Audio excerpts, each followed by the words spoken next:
They invited Russ to Brentwood up to LeBron's top floor of the mansion.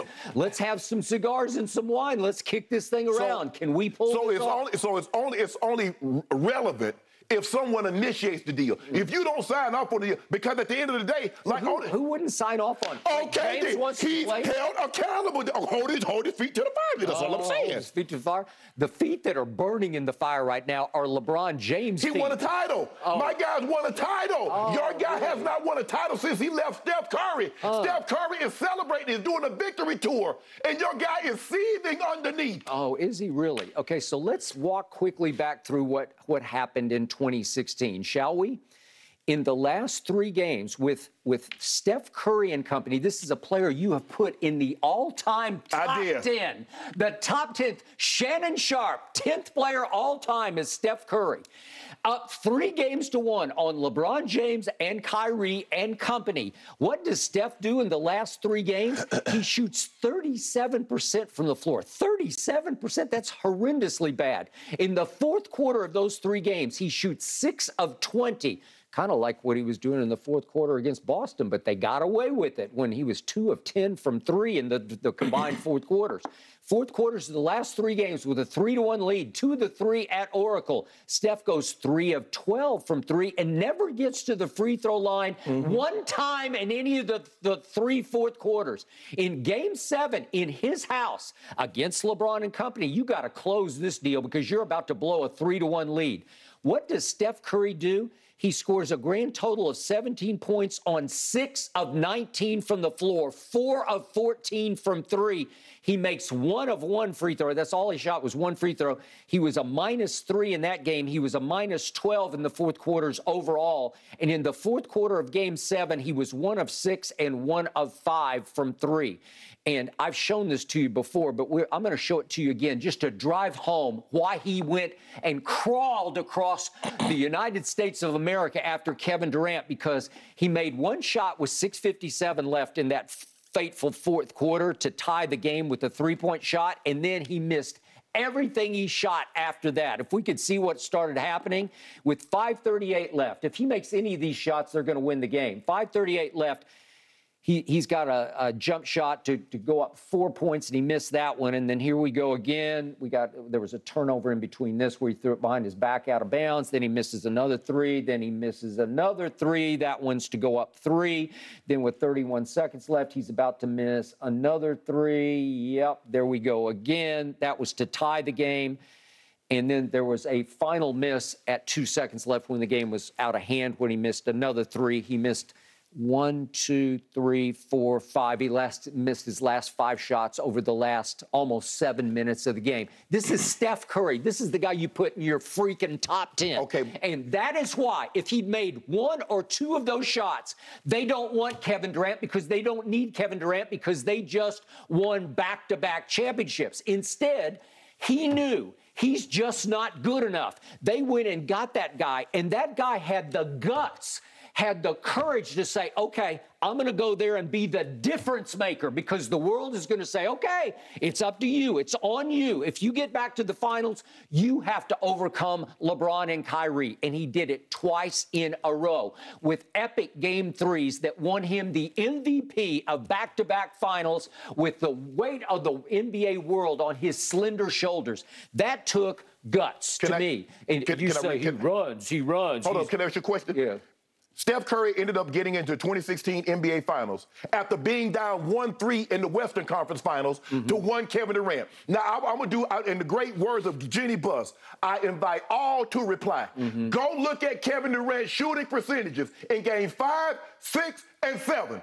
As a matter of fact, if you want to go back even sooner, I'm going to take it a little later. Go back and look at Kevin Durant's shooting percentages against the Boston Celtics in the 4-game sweep. See, you over there bumping your gums because it proved your point about Steph Curry.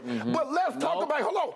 Let's talk about Kevin Durant's shooting percentage. When he was up 3-1 in the Western Conference Finals, you blame Russell Westbrook, the same Russell Westbrook that helped them get that 3-1 lead. The same one you blamed all year last year because he got exposed for exactly what he wasn't at Oklahoma City. It's why Kevin left. Okay. I can't do this. Okay, I get all of that. But Kevin Durant had a 3-1 lead. Look at him.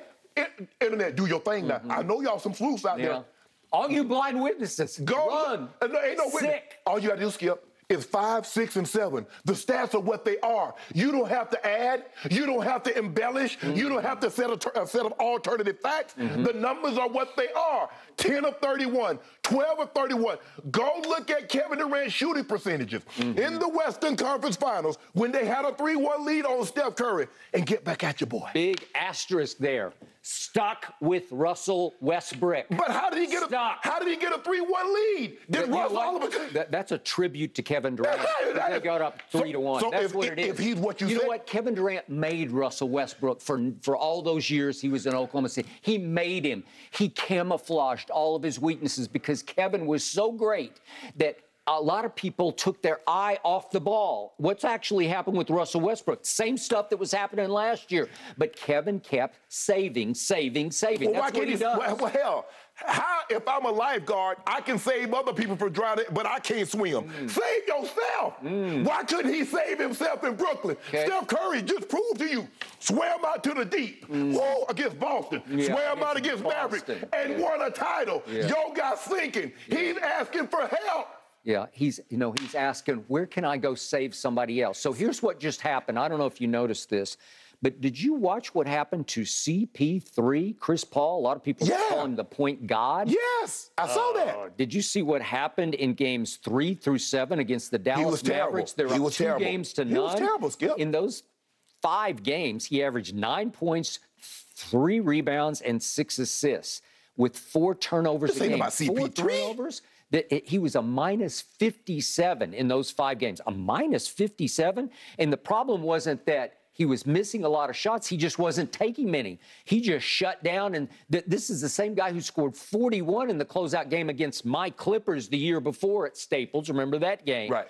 And then in the closeout game of the first round against New Orleans, he scored 33. And then he just shut it down. He needs saving. He needs a ring. Kevin Durant does. And listen, Devin Booker wasn't much better in those 5 games because he was a minus 59 through those 5 games. I'm just asking So my point is, Kevin's looking around the landscape and saying, you know what? I think I'll go win Chris Paul a ring. But Skip, how about complete the mission in Brooklyn? Skip, I just had a plumber at my house, and he was supposed to be doing some plumbing work, and he tells me, Mr. Sharpe, I got called out. I got called out. I got to go. I say, no, hell, you don't. I say, I called you in. You're going to finish this, and then you'll be more than glad you can leave. But you're going to finish the job here because mine was more important because I called you first.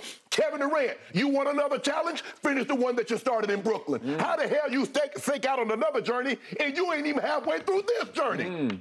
He actually finished it the year before. No, he didn't. With one of the greatest series performances I've ever seen. Do you realize against the eventual champion Milwaukee Bucks, Kevin Durant just a year ago averaged 35, 11, and 5, and that game 5 was a masterpiece. Skip, I can get LeBron James. LeBron James have averaged numbers like that in the finals. This isn't about LeBron. This is about the best player on the planet. That's running. 49, 17, and 10 in that game 5. Then in game 7, 48, 9, and 6, and hit the shot of the year with his little toenail on the line, or we're having a different conversation because they're going to go win a championship with Kevin alone, going so low. That's what he did in Brooklyn. And all he did this year, as Kyrie wrecked the team, was average 30 a game. Is that good? Hey, I'd say, yeah. In the words of Dr. Hannibal Lecter, when he tells Clarice Starlings to leave, fly, fly, fly, fly, fly. Fly, fly, fly. Kevin Durant, fly, fly, fly, fly, fly. Because that's all you do. 4 years on the contract. LeBron James has never asked to be traded. He's fulfilled every obligation. And when he left a championship banner. He left Cleveland the second time, he left a banner. He left Miami, he left 2 banners. If he leaves L.A., he'll leave a banner. Tell me the places Kevin Durant's gone, other than with Steph, other than with Clay, other than Draymond, that he's left a banner. As Draymond said last Friday on his podcast, there is no way we win either of those championships without Kevin Durant. There's no way Kevin Durant's won a a championship without those guys. There's no way Kevin Durant wins a championship without Golden State. There's no way. I said it, and everybody else knows it. I will say the things that every NBA player knows for a categorical fact. Kevin Durant would not be a two-time champion, would not be a two-time Finals MVP without Steph Curry. Now, he needs to praise Steph Curry for allowing him to come into his house. You remember when Tupac told Biggie he used to beg people to let you sleep on the couch. Now you copy that man's style. Yeah. And yet, I remember the time when LeBron had a best friend in Dwayne Wade, and they got blown off the floor by a record finals margin by my San Antonio Spurs in 2014. Yes. And LeBron said, you know, Dwayne, your knees are getting a little creaky. Okay. And I got to get up out of here. I got to run home. I got to run home. Contract was up. Woo. He left two NBA. I got to run. He left two NBA championship titles. Quote, best friend high and dry. What Kevin Durant doing? Is Kyrie Irving not his best friend? He used to be. He used to be. Well, now you don't. Nobody knows Kevin Durant and Kyrie Irving best friend. I don't think they are anymore. I told you that yesterday. I'm pretty sure that's it. Yep. Okay. Huh. Guys, we got to leave this one here, but the Diet Dew is certainly flowing already this morning. By the way, moving I do on, have 15 speaking of cases Kyrie, on no Golden State. No, I don't want that bad. Go ahead, Jen. I don't want that bad. You don't want it because you don't want all right, you guys, we got to move on because we got to talk about Kyrie. You brought him up, and the question now is there still a chance he could end up with the Lakers?